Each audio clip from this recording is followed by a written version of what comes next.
morning students, I am Manisha from Suraj School and today I am going to describe the next chapter number 8 Misville the otter. ओटर यहाँ पर एक wild animal है जिसे हम wild cat कह सकते हैं और मिसविल जो राइटर है वो उसे उसका नाम देता है। वो किस तरह से उसका नाम देता है और ये ऑटर कौन है और राइटर के पास कैसे आता है, ये कंप्लीट स्टोरी मैं आपको समराइज़ कर रही हूँ।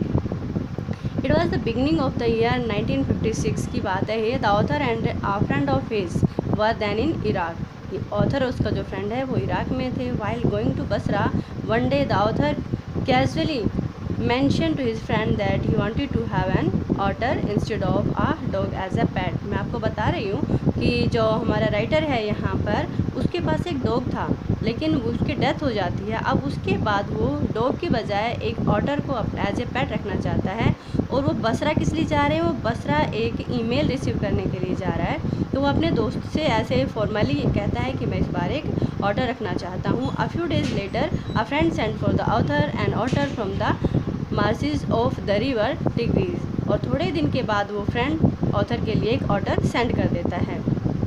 The author describe the behaviour of the otter for the first few days. जैसे ही ऑटर, क्योंकि वो एक वाइल्ड एनिमल है, वो एज ए पेट रखना उसको थोड़ी डिफ़िकल्टी थी, तो जैसे ही वो राइटर के पास आता है उसका जो बिहेवियर है वो बाकी पेट से थोड़ा सा डिफरेंट है। तो यहाँ पर उसी को डिस्क्राइब किया गया है। To begin with it was neither hostile nor friendly, it remained aloof and slept on the floor. वो ना ही तो बहुत ज़्यादा फ्रेंडली हो पा रहा था राइटर के साथ और ना ही उसकी जो बिहेवियर था उसको अंडरस्टैंड किया जा रहा था। वो बहुत ही अकेला रहता था, अलग से फर्श पे सोता था। But within 2 days it became very friendly. लेकिन within a very short time वो राइटर का बहुत क्लोज हो जाता है और राइटर के नी पे वो सोता है। The author made body belt for the otter. और अब जो राइटर है धीरे धीरे ऑटर को केयरिंग करने का शुरू कर देता है, उसके लिए बेल्ट बनवाता है और धीरे धीरे उसके नेचर को भी स्टडी करना शुरू कर देता है।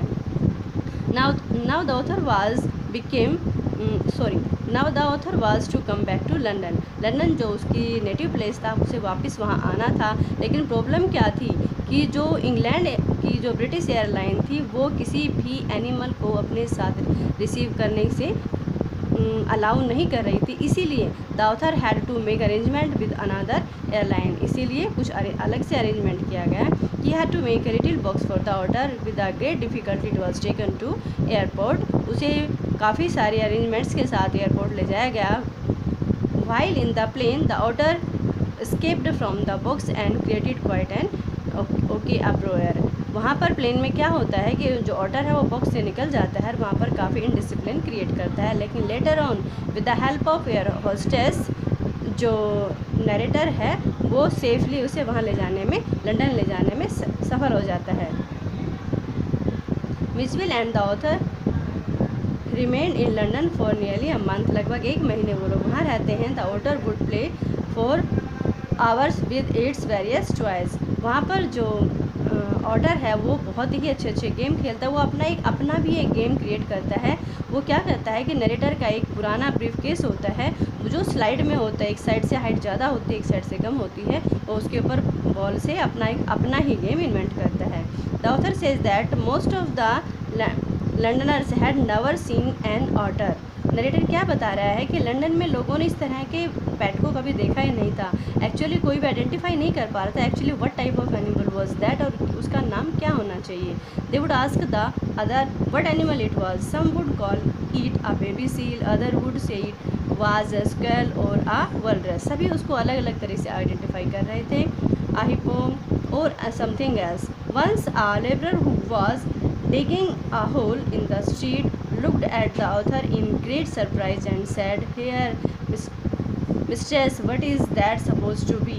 कि हम इसको क्या माने, क्या समझे, ये कौन सा एनिमल है। इस तरह के काफ़ी सारे क्वेश्चंस वहाँ पर क्रिएट होते हैं। और क्योंकि नरेटर ने पहली बार उसे एज ए पेट रखा था तो वो उसका नाम भी जो है नरेटर के नाम पे रख दिया जाता है और उसका नाम लास्ट में क्या रखा जाता है, Maxwell the Mijbil the otter. Thank you बेटा, हैव अ गुड डे।